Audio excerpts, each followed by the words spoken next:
नमस्कार। देश की बात में हाजिर हैं। कोरोना संक्रमण की दूसरी लहर से हम संभले ही हैं। टीकाकरण अभियान चल ही रहा है, लेकिन इस बीच कोरोना के डेल्टा प्लस वेरिएंट ने सरकार की चिंताएं बढ़ा दी हैं। डेल्टा प्लस वेरिएंट को वेरिएंट ऑफ कंसर्न की श्रेणी में शामिल किया गया है। अब तक देश में इस वेरिएंट के 22 मामले सामने आए हैं, जिनमें 16 महाराष्ट्र के जलगांव और रत्नागिरी से हैं। बाकी के मामले केरल, मध्य प्रदेश से हैं। विशेषज्ञों को डर है कि डेल्टा प्लस वेरिएंट कोरोना की तीसरी लहर की वजह भी बन सकता है। स्वास्थ्य मंत्रालय ने इसे लेकर महाराष्ट्र, केरल और मध्य प्रदेश को एडवाइजरी जारी कर दी है। जिन जिलों में डेल्टा प्लस वेरिएंट मिले हैं, वहां तुरंत कंटेनमेंट जोन बनाने, टेस्टिंग, टीकाकरण करने के निर्देश दिए हैं। स्वास्थ्य मंत्रालय के अनुसार कोरोना का डेल्टा प्लस वेरिएंट अभी भारत में 9 देशों के साथ, भारत सहित 9 देशों में है। और इस पर अधिक जानकारी के लिए हमारे साथ बहुत ही सीनियर डॉक्टर, वरिष्ठ doctor Arvind Kumar, senior pulmonologist हमारे साथ मौजूद हैं। डॉक्टर अरविंद, मैं पहला आपसे यही सवाल पूछूंगी कि ये जो डेल्टा प्लस वेरिएंट है, कितना चिंताजनक माना जाए? पहली लहर से पहले आपको याद होगा सर कि केरला में जब आया था, लगता था वो दूर में है, यहाँ तक नहीं आएगा संक्रमण। और हमने पहली लहर देखी, अब दूसरी लहर देखी, और अब ये एक डेल्टा प्लस वेरिएंट जो हम सबके सामने है, कितना चिंताजनक है?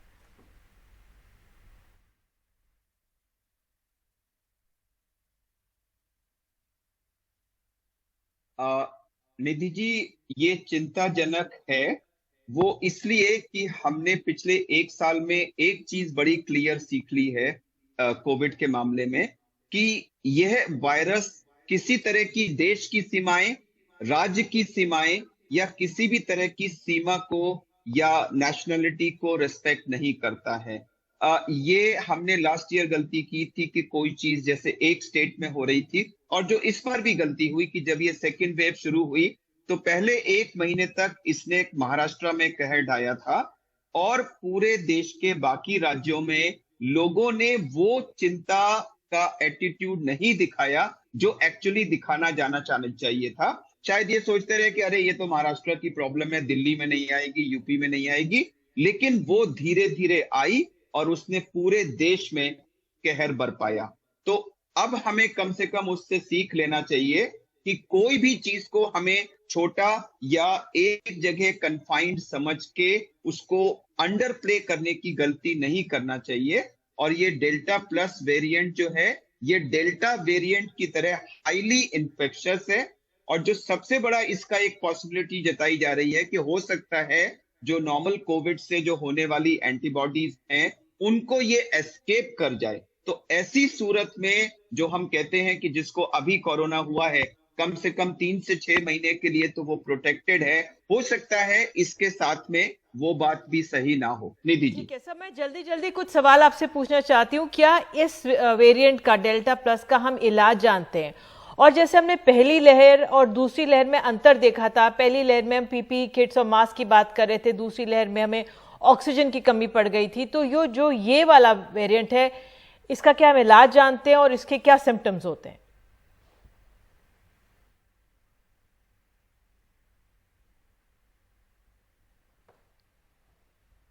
निधि जी, हमें किसी भी तरह के कोरोना का इलाज नहीं है। जो लास्ट ईयर का स्टैंडर्ड वेरिएंट था उसका भी कोई इलाज नहीं था, डेल्टा का भी इलाज नहीं था, और डेल्टा प्लस का भी हमारे पास कोई इलाज नहीं है। और तीनों के ही लिए जो रोक है, प्रिवेंशन, वो हमारा बेस्ट हथियार है। और प्रिवेंशन के जो प्रिंसिपल्स हैं वो सबके लिए कॉमन है, चाहे वो डेल्टा प्लस हो, डेल्टा हो या स्टैंडर्ड वेरिएंट हो जो लास्ट ईयर आया था। तो मैं कहूंगा कि हमें इसको रोकना अपने कोविड संयम के बिहेवियर से और वैक्सीनेशन से, इसको रोकना हमारा सबसे बड़ा हथियार है। ठीक है सर, आखिर में एक और सवाल कि अभी हम लॉकडाउन से एक निकले ही हैं, लेकिन सरकारों को क्या आप सजेस्ट करेंगे, इस समय क्या संदेश देंगे कि वो क्या कर सकते हैं?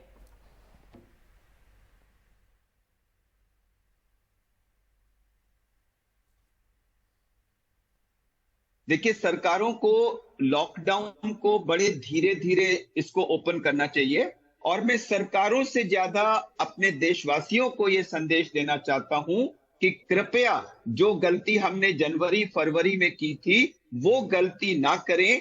अनलॉक सरकार ने कर दिया है, लेकिन जो 4 प्रिंसिपल्स हैं, मास्क लगाना, 2 मीटर की दूरी रखना, बंद जगहों पे लोगों की भीड़ इकट्ठा ना होना, जो मेरे हिसाब से सबसे बड़ा कारण था पिछली बार सेकेंड वेव के लिए, और चौथा हैंड हाइजीन, हाथ धोते रहना।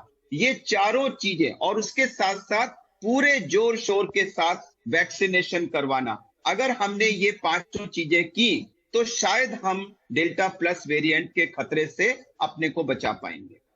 बिल्कुल, बहुत बहुत धन्यवाद जुड़ने के लिए डॉक्टर अरविंद। और आपके एक बार फिर से सुझाव वही कि हमें किस तरह से अपने आप को महफूज रखना है, जिस तरह से अब तक रखते आए हैं, और उन्हीं नियमों का पालन करना है। तो कोरोना की तीसरी लहर का एक और चिंताजनक पहलू वो ये है कि बच्चों को ज्यादा प्रभावित कर सकती है। लेकिन राहत भरी जानकारी ये है कि जो भारतीय शोधकर्ताओं ने एक स्टडी में पाया है कि जो खसरा यानी मीजल्स का वैक्सीन बच्चों को कोरोना संक्रमण से सुरक्षा दे सकता है। पुणे में हुए इस अध्ययन में खसरे यानी मीजल्स की वैक्सीन बच्चों को 97% प्रभावशाली और कोरोना संक्रमण से बचाती है। क्या मीजल्स यानी खसरे का टीका बच्चों को कोरोना वायरस से बचा सकता है? पुणे में विशेषज्ञों के एक समूह ने अपने शोध में ये दावा किया है। पुणे के बीजे गवर्नमेंट मेडिकल कॉलेज के 9 शोधकर्ताओं ने एक अध्ययन में पाया है कि खसरे का टीका बच्चों को कोविड-19 के खिलाफ सुरक्षा प्रदान कर सकता है। अध्ययन में 1 से 17 वर्ष की आयु के 548 बच्चे शामिल थे। शोध में सामने आया कि खसरे की वैक्सीन कोविड के खिलाफ 87% तक असरदार है। जिन बच्चों को वैक्सीन लगी थी, उन्हें कोरोना संक्रमण की आशंका टीका नहीं लगवाने वाले बच्चों की तुलना में कम थी। शोध इस महीने peer review international journal human vaccine and immunotherapeutics में प्रकाशित हुआ है। स्टडी के प्रमुख रिसर्चर और बाल रोग विशेषज्ञ डॉक्टर नीलेश गुर्जर ने कहा कि स्टडी के नतीजे बेहद सकारात्मक हैं और रैंडम क्लिनिकल ट्रायल के जरिए इस नई खोज पर मुहर लग सकती है। इसके लिए 2 टीके थे इम्पोर्टेंट, एक था BCG और दूसरा था MMR। तो दोनों टीकों का अभ्यास करने के बाद मेरे को पता चला कि MMR का टीका कारगर होने के ज्यादा चांसेस है। तो हमने ये स्टडी किया और ये स्टडी में पाया कि MMR का टीका 87% प्रभावी हो सकता है। तो अभी उसके लिए और स्टडी करने की जरूरत है। ये क्यों प्रभावी है? क्योंकि जो मीजल्स, जो गोवर का जो टीका है, वो गोवर का जो और कोविड का जो एंटीजन है, वो एंटीजन में सिमिलैरिटी मतलब समानता पाई गई है। और रूबेला का जो अमीनो एसिड सीक्वेंस है और कोविड का अमीनो एसिड सीक्वेंस, उसमें भी समानता पाई गई है। अभी हम इससे क्या कर सकते हैं? अभी के लिए जब तक बच्चों को टीका नहीं आता तब तक क्या कर सकते हैं? जो बच्चों का टीकाकरण रह गया है, कोविड के कारण हो, कोई पर्सनल कारण हो या फिर किसी और कारण हो, तो वो टीका करवा ले। ये सबसे जरूरी बात है। हम जितना टीका करवाएंगे उतना ही हमको प्रोटेक्शन मिलने के चांसेस बढ़ते जाएंगे। खसरे का टीका बीते 35 वर्षों से भारत के टीकाकरण कार्यक्रम का हिस्सा रहा है। 9 महीने और 15 महीने पर यह वैक्सीन दी जाती है। एक्सपर्ट्स कहते हैं कि 4 से 5 साल की उम्र में तीसरा डोज भी अहम है। संक्रमण न होने की गारंटी नहीं, पर रोग का प्रभाव कम होने की संभावना जरूर है। आमतौर पे मीजल्स यानी कि खसरे के टीके 9 महीने पे, 15 महीने पे और 5 साल पे दिए जाते हैं। लेकिन काफ़ी बच्चे ज़्यादातर 9 और 15 महीने का टीका लेते हैं और 5 साल का टीका रह जाता है। लेकिन ज़्यादातर जो बच्चे को कोविड हुआ है, उसमें काफ़ी बच्चे जो 9 महीने का, 15 महीने का खसरे का यानी मीजल्स का टीका ले चुके हैं, फिर भी उनको कोविड हुआ है। ये अलग बात है कि कोविड उनको ज़्यादा परेशानी नहीं की है। कोविड ज़्यादातर असिम्टोमेटिक रहा है या मामूली बुखार आया और 1-2 दिन में अच्छे हो गए। कुछ बच्चे ऐसे भी हैं जिन्होंने तीनों टीके ले लिए, 9 महीने का, 15 महीने का और 5 साल का, उनके बाद भी उनको कोविड का संक्रमण हुआ है। ज़्यादातर बच्चे वो यूजुअली असिम्टोमेटिक माइल्ड सिम्टम्स में रहे, फीवर या झोला उल्टी या खांसी सर्दी हुई है और 2-3 दिन में अच्छे हो गए। जिन लोगों को, बच्चों को मीजल्स वैक्सीन मिली है, उनमें कोरोना के लक्षण बहुत ही कम मात्रा में और सिवियरिटी भी बहुत कम मात्रा में देखी गई है। एज अगेंस्ट जो बच्चे जिनको मीजल्स वैक्सीन नहीं मिले, उनमें ज़्यादातर सिवियरिटी ज़्यादा होने के चांसेस है। देश में साल 2018 से 18 साल से कम उम्र के उन बच्चों को कवर करने के लिए एक अभियान शुरू हुआ जिन्हें समय पर टीका नहीं मिला था। एक्सपर्ट्स भी सलाह दे रहे हैं कि जिन बच्चों को खसरे का टीका नहीं लग सका था, उन्हें तीसरी लहर से पहले लगाने की कोशिश हो। मुंबई से पूजा भारद्वाज, NDTV इंडिया। देश की बात में बात अब महिलाओं की असुरक्षा की। मथुरा में कुछ लड़कों ने लड़की के घर में घुसकर छेड़खानी की और घरवालों के विरोध करने पर उसे छत से नीचे फेंक दिया। लड़की की रीढ़ की हड्डी टूट गई, जिसे अब बेहतर इलाज के लिए आगरा भेजा गया। लड़की के घरवालों का आरोप है कि ये लोग 1 साल से लड़की से छेड़खानी कर रहे थे। पुलिस ने 2 आरोपियों को गिरफ्तार किया है। कांग्रेस महासचिव प्रियंका गांधी ने भी सरकार से इस मामले में सवाल किए हैं। मथुरा की एक सन्नाटी गली में अचानक एक 2 मंजिला इमारत की छत से एक 17 साल की बच्ची नीचे फेंकी जाती है। उसके पीछे दौड़ते हुए उसके घर वाले आते हैं। इसके पहले 3 युवक वहां सीसीटीवी में आते दिखते हैं। आरोप है कि ये लड़की से छेड़खानी करते थे और इन्होंने ही घर में घुस के लड़की को नीचे फेंका। बोले कि अभी आ रहे हैं हम। 3 लोग आए के तुरंत ही घर में घुस के मारपीट शुरू कर दी और हमारी लड़की दूसरी मंजिल पे तो नीचे गिर गई और मारपीट के भाग गए। मथुरा की सड़कों पे ये लड़के पिछले 1 साल से बच्ची से छेड़खानी करते थे, ऐसा उसके परिवार वालों का आरोप है। उस रोज उन्होंने बच्ची के पिता को फोन कर पहले बदतमीजी की, फिर घर आकर ये कांड कर दिया। एकदम से आए 3 लड़के, हमसे हाथापाई करी है।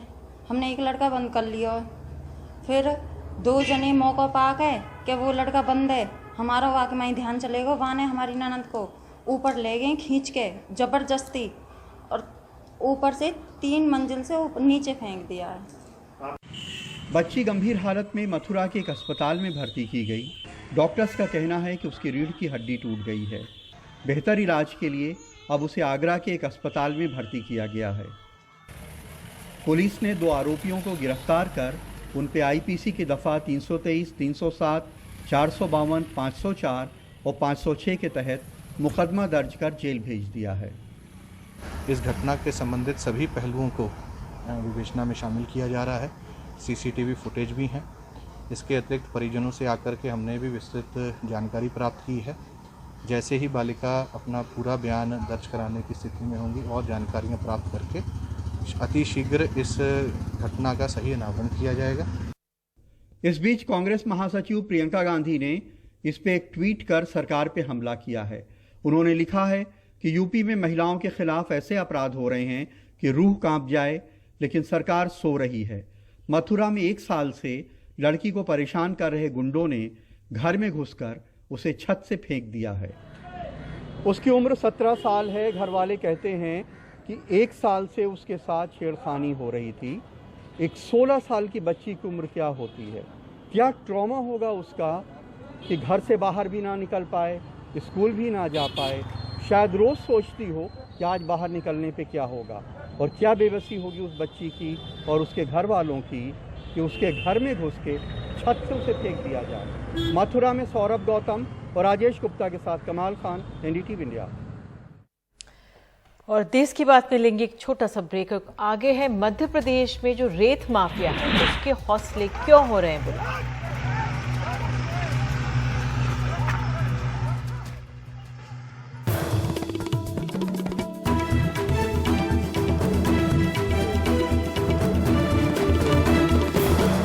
विरोध प्रदर्शन किया।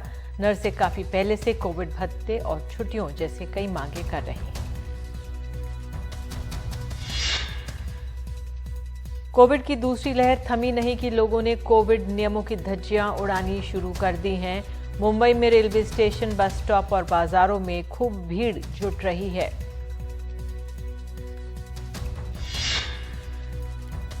जम्मू कश्मीर के कठुआ जिले में सीमा सुरक्षा बल के जवानों ने हेरोइन की तस्करी को रोका। 135 करोड़ की हेरोइन जब्त की, मार गिराया पाकिस्तानी तस्कर। दिल्ली की यमुना पर फिर जहरीले झाग की चादर, कालिंदी कुंज इलाके में फिर परेशानी बढ़ी।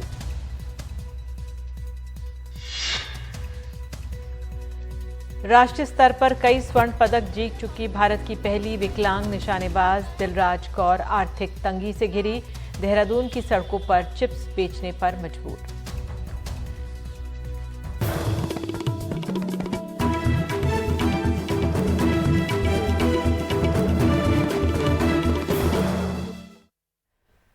मध्य प्रदेश में रेत माफियाओं के हौसले इतने बुलंद हैं कि अब वो पड़ोसी राज्यों की पुलिस से भी भिड़ने लगे हैं। मुरैना से निकले रेत माफियाओं ने राजस्थान पुलिस पर गोलियां चलाई, तो वहीं नर्मदा का सीना छलनी कर खरगोन में बीहड़ एक तरह से बनाया जा रहा है। उधर सरकार ने कैबिनेट में विरोध के बावजूद रेत के ठेकेदारों को राहत देने का फैसला किया है।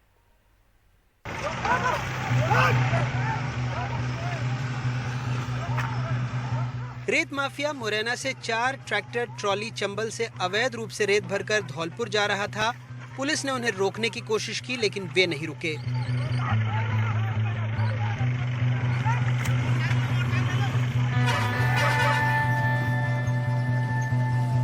पुलिस ने रेत से भरे ट्रैक्टर ट्रॉली का पीछा किया तो रेत माफिया ने पुलिस पर फायरिंग शुरू कर दी। जवाब में राजस्थान पुलिस ने भी फायरिंग कर दी। मध्य प्रदेश की तरफ से 4 ट्रैक्टर आए, जिसमें 5-6 लोग सवार थे। इनको रोकने की कोशिश हुई तो इन्होंने पुलिस जाब्ते पर फायर किया। पुलिस जाब्ते द्वारा भी जवाबी फायरिंग करते हुए 2 ट्रैक्टर ट्रॉली और एक व्यक्ति को दबोचा है।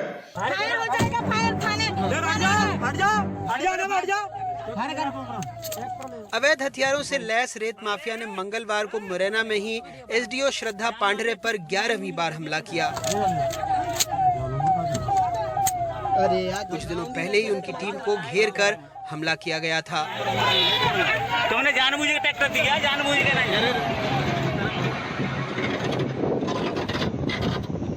उधर खरगोन में रेत खदान ठेकेदार और खनन माफिया ने नर्मदा तटीय इलाकों को बीहड़ सा बना दिया है।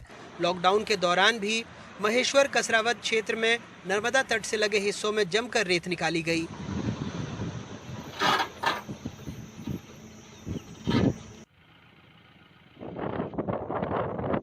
कई पेड़ों को काटकर कच्चा रास्ता भी बना दिया गया। इसमें जब जैसे जुलाई अगस्त के महीने में जब इनको रेत खदान आवंटित करी गई थी तो इनको बाकायदा हमारे राजस्व विभाग और खनिज विभाग की संयुक्त टीम द्वारा सीमांकन कराकर बोर्ड एक बाकायदा वहाँ चस्पा कराया गया था कि यह आपका स्वीकृत क्षेत्र है। अगर इसके अलावा भी वो कहीं इधर उधर खोद रहे तो बिल्कुल जब जब संज्ञान में आता है हमारी टीम और मैं स्वयं रात में जाकर, अभी हम लोग पिछली कार्रवाई करी उसमें भी 8:30 बजे तक जाकर कार्रवाई करते हैं। नर्मदा नदी मां नर्मदा नदी हमारे यहाँ है। विपक्ष का आरोप है कि प्रशासन सिर्फ कागजी कार्रवाई करता है, इसलिए ठेकेदारों के हौसले बुलंद हैं। इन्होंने ठेके पे एक व्यक्ति विशेष को किसी को दिया है, जितना रकबा स्वीकृत करके ठेके पर दिया है उस रकबे में तो खनन नहीं हो रहा क्योंकि रेत नहीं उसमें, और ये खनन जो कर रहे हैं उसके अतिरिक्त रकबे में ये खनन कर रहे हैं। सरकारी जमीन पे भी खनन कर रहे हैं, किसी की प्राइवेट जमीन पे भी खनन कर रहे हैं। इन सब हमलों और कैबिनेट में मंत्रियों के विरोध के बावजूद सरकार ने रेत कारोबारियों को राहत देने का फैसला कर लिया, जबकि कुछ मंत्रियों ने ये तक कहा कि कारोबारियों को राहत देने की क्या जरूरत है, वो बहुत पैसा कमा रहे हैं। कोविड महामारी के कारण से जो अर्थव्यवस्था प्रभावित हुई थी उसमें रेत समूह के जो ठेकेदार हैं उनको आज नई जो हमारे मंत्रिपरिषद में निर्णय आया था, जो वैधानिक कठिनाइयां आ रही हैं उन्हें दूर करने का आज कैबिनेट ने तय किया है कि बाजार में जो मकान बन रहे हैं वहां भी दिक्कत ना आए और ठेकेदारों को भी दिक्कत ना आए, ऐसा मध्य मार्ग निकालने का कैबिनेट ने तय किया है। तय हुआ है कि रेत ठेकेदारों को जुलाई में 10% से बढ़ाकर पैसा नहीं देना पड़ेगा। मई से सितंबर तक की मासिक रॉयल्टी की राशि 50% देनी होगी। बाकी पैसा 2022 में 3 महीने की किश्तों में लिया जाएगा। जिन रेत समूहों के ठेके 30 जून 2023 तक हैं, उनसे बकाया पैसा 1 अप्रैल 2022 से तिमाही किश्त में 5 किश्तों में लेंगे। चंबल में दशकों से रेत खनन की इजाजत नहीं, बावजूद इसके चंबल का सीना धड़ल्ले से रेत माफिया छलनी कर रहा है। नर्मदा को भी छलनी कर करके चंबल के बीहड़ों में तब्दील किया जा रहा है। मध्य प्रदेश में हर नेता में खुद को नर्मदा पुत्र बनाने की होड़ मची रहती है, लेकिन दरअसल उन्हें फिक्र है तो रेत ठेकेदारों की, और ठेकेदार हैं जिन्हें ना तो पर्यावरण की फिक्र है, ना ही नर्मदा की और ना ही मध्य प्रदेश की। उन्हें फिक्र है तो बस अपने मुनाफे की। मुरैना से उपेंद्र गौतम, खरगोन से आसिफ और भोपाल से कैमरा पर्सन रिजवान खान के साथ अनुराग द्वारी, NDTV इंडिया।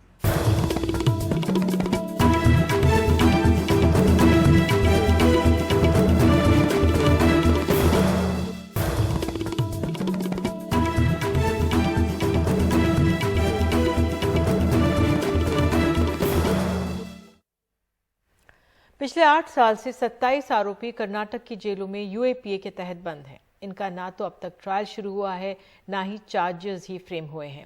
मामला बीजेपी दफ्तर के बाहर धमाके से जुड़ा हुआ है। बहरहाल वहां के जाने माने क्रिमिनल लॉयर का कहना है कि ये जानबूझकर किया जा रहा है ताकि वे अपनी गलती मान ले। इस मामले में 7 से 10 साल की सजा होती है और 8 साल तो जेल में बिता ही चुके हैं, तो ऐसे में गलती मान लेते हैं तो रिहाई जल्दी हो जाएगी और जांच एजेंसी की छवि पर सवाल नहीं उठेंगे।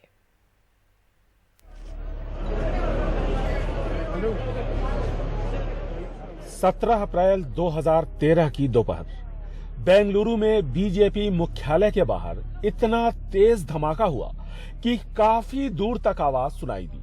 दफ्तर की सुरक्षा के लिए तैनात बस में बैठे 16 पुलिसकर्मियों समेत 18 लोग विस्फोट में घायल हो गए। इस धमाके की जांच हुई तो क्राइम ब्रांच ने 2013 से 2016 के बीच 27 लोगों को गिरफ्तार कर लिया। तभी से ये सभी 27 लोग सलाखों के पीछे हैं, क्योंकि इनके खिलाफ सख्त यूएपीए कानून लगाया गया है। चूंकि धमाके में किसी की मौत नहीं हुई, ऐसे में अधिकतम सजा 7 से 10 साल की ही हो सकती है। लेकिन सजा तो तब होगी जब पहले आरोप तय होंगे और कोर्ट में केस चलेगा। लिहाजा ये सभी 27 लोग बिना ट्रायल के 8 सालों से जेलों में बंद हैं। इनके वकील का आरोप है कि पुलिस जानबूझकर ये सब कर रही है ताकि आरोपी जल्द रिहा होने के लिए खुद ही जुर्म कबूल कर ले, भले ही वो निर्दोष हो, और पुलिस की विश्वसनीयता भी बची रहे। Now the IO or investigating agency will motivate them. See, you are in custody for 8 years, plead guilty. So to tell the society that we arrested them, they have pleaded guilty, they are culprits. This is what is going to happen. मामला सिर्फ इन 27 आरोपियों का ही नहीं है। 2008 में बेंगलुरु में हुए serial blast के आरोप में गिरफ्तार मदनी भी बगैर ट्रायल के 11 साल से जेल में हैं। उनके खिलाफ यूएपीए यानी गैर कानूनी गतिविधियां रोकथाम कानून लगाया गया है, जिसमें ट्रायल को पूरा करने की समय सीमा ही तय नहीं है। Terrorist organization means section 3 to 5 of UPA. There are 41 organizations. All Adivasis, Dalit minority organization. Not even one majoritarian or dominant class or corporate organization. Once an organization is declared, implicate them as a member of that organization. See, it is structured to keep the voice of dissent. Those who oppose the policy of the government, whether it is a minorities, Adivasis, Dalits or looting of minerals, they are all fit into UAPA cases. UAPA के तहत गिरफ्तार हबीब मियां की किस्मत ने साथ दिया तो तकरीबन 4.5 साल बाद वो रिहा हो पाए। And as the High Court of Delhi pointed out, you cannot correlate instances which are normal law and order problems with instances which affect the defense of the country. Now, defense of the country has gone somewhere. They are using every opportunity to book a person under UAPA to settle political scores. UAPA के तहत एजेंसियों ने जिन्हें गिरफ्तार किया है, उनमें से कौन मुजरिम है और कौन नहीं, ये हम नहीं जानते। ये सिर्फ अदालत ही तय कर सकती है। लेकिन इसके लिए जरूरी है कि जिन्हें गिरफ्तार किया गया है, उनके खिलाफ पहले आरोप तय हों और तभी ट्रायल शुरू हो सकता है। लेकिन 1 दशक बीत जाने के बाद भी अगर आरोप तय नहीं किए जाते हैं, ट्रायल शुरू नहीं होता है, तो जाहिर है कि ऐसे में जांच एजेंसियों के साथ साथ न्यायिक प्रणाली पर भी सवाल उठाए जाएंगे। बेंगलुरु से कैमरामैन कुमार के साथ निहाल चिदवई, एनडीटीवी इंडिया। विजय माल्या, नीरव मोदी और मेहुल चोकसी देश के 3 सबसे बड़े भगौड़ों पर शिकंजा कसता जा रहा है। प्रवर्तन निदेशालय ने अब इन कारोबारियों की धोखाधड़ी से हुए नुकसान की भरपाई शुरू कर दी है। एक तरफ विजय माल्या, नीरव मोदी और मेहुल चोकसी को लाने की प्रक्रिया दुनिया के अलग अलग देशों में चल रही है, वहीं दूसरी तरफ प्रवर्तन निदेशालय इनकी संपत्ति जब्त करके नुकसान की भरपाई कर रहा है। इन भगोड़े कारोबारियों ने सरकारी बैंकों को कुल 22,585 करोड़ रुपयों का नुकसान पहुंचाया था। प्रवर्तन निदेशालय अब तक 18,170 करोड़ रुपए से ज्यादा की संपत्ति जब्त कर चुका है। इसमें विदेशों में स्थित 969 करोड़ की संपत्ति शामिल है। अब तक जब्त की गई संपत्ति में से 9,371 करोड़ रुपया पब्लिक सेक्टर बैंकों और भारत सरकार को ट्रांसफर किया जा चुका है। ईडी की जांच में ये बात सामने आई है कि इन तीनों भगोड़े कारोबारियों ने ज्यादातर संपत्ति किसी फर्जी कंपनी, तीसरे पक्ष या ट्रस्ट के नाम पर जुटा रखी थी। वित्त मंत्री निर्मला सीतारमण ने ट्वीट करके कहा कि भगोड़े कारोबारियों के खिलाफ सक्रियता से पहल होगी, उनकी संपत्ति जब्त की जाएगी और बकाया वसूला जाएगा। अब तक पब्लिक सेक्टर बैंक जब्त किए गए शेयर्स के जरिए कुल 1357 करोड़ रिकवर कर चुके हैं। जब्त की गई संपत्ति की बिक्री के जरिए सरकारी बैंक कुल 9,041 करोड़ रिकवर करेंगे। इन्फोर्समेंट डायरेक्टरेट के मुताबिक विजय माल्या, नीरव मोदी और मेहुल चौकसी के खिलाफ prevention of money laundering act के तहत जांच के बाद प्रोसिक्यूशन शिकायत दर्ज की जा चुकी है और अब इन तीनों भगोड़े आर्थिक कारोबारियों को भारत लाने की कोशिशें तेज हो रही हैं और इनके प्रत्यर्पण के लिए यूनाइटेड किंगडम, एंटीगुआ और बारबुडा में कोशिशें तेज की जा रही हैं। दिल्ली से हिमांशु शेखर, एनडीटीवी इंडिया। और आपको बता दें, अखिलेश यादव ने हमारे वरिष्ठ सहयोगी श्रीनिवासन जैन से खास बातचीत की। उसमें कुछ अहम बातें उन्होंने राजनीति को लेकर कही। उन्होंने कहा है कि इस बार जो अगला चुनाव आने वाला अगले साल की शुरुआत में, उसमें बीजेपी चुनाव हारने वाली है और इस बार वो किसी बड़े राजनीतिक दल के साथ गठबंधन नहीं करने जा रहे हैं, छोटे दलों के साथ गठबंधन करेंगे और बहुमत हासिल करेंगे। सुनिए बातचीत। योगी आदित्यनाथ कह रहे हैं कि अब सब ठीक कर दिया उन्होंने, अब कोई प्रॉब्लम नहीं है कोरोना का, हर जगह उनके होर्डिंग्स लग गए हैं कि सारा मिशन सक्सेसफुल है। बीजेपी भी कह रही है कि योगी आदित्यनाथ ही मुख्यमंत्री बने रहेंगे। ऑल इज वेल वो कह रही है। मैं एक बात कह सकता हूं कि उत्तर प्रदेश में इस बार भारतीय जनता पार्टी चुनाव हारने जा रही है। कोई सरकार ऐसी होगी कि अचानक कह दे कि लॉकडाउन हो गया, लोगों को चलने के लिए मजबूर कर दिया हो, उसके बाद ये दूसरी वेव आई, अब होर्डिंग लग गए हैं, इसमें भी बड़े पैमाने पर लोगों की जान गई है जी। सरकार अभी भी आंकड़े छिपा रही है।